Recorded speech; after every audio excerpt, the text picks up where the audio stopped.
প্রিয় ছাদ খামারিরা, আমার ছাদ খামার থেকে আপনাদের স্বাগত জানাচ্ছি।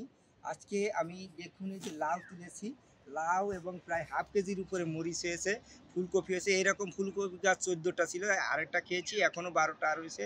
আর এই যে লাউ দেখুন, এই যে বরবটি, এবং এই যে লাউ গাছটা দেখছেন, এই গাছ থেকে আমি 10টা এইরকম বড় বড় 10টা লাউ অলরেডি তোলা হয়ে গেছে।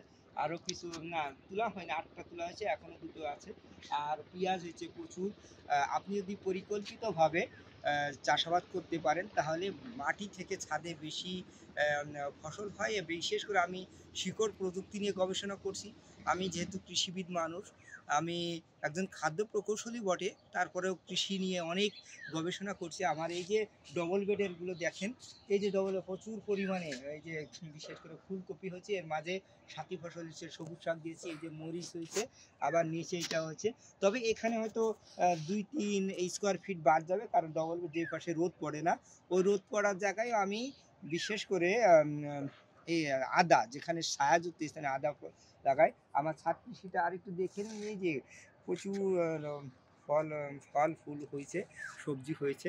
তা যাই হোক, আজকে আপনাদের কাছ থেকে এখনই বিদায় নিচ্ছি। ধন্যবাদ। দেখতে থাকুন, চ্যানেলটাকে সাবস্ক্রাইব করুন। আসলে আমার উদ্দেশ্য কিন্তু টাকা ইনকাম নয়, উদ্দেশ্য হচ্ছে এই প্রযুক্তিটা প্রত্যেকটা ঘরে ঘরে যাবে, খাদ্য নিশ্চিত হবে। এইটাই। আপনারা যদি একটাবার শেয়ার করেন, হয়তো আপনার মধ্যে আরও লোক জানতে পারবে। ধন্যবাদ।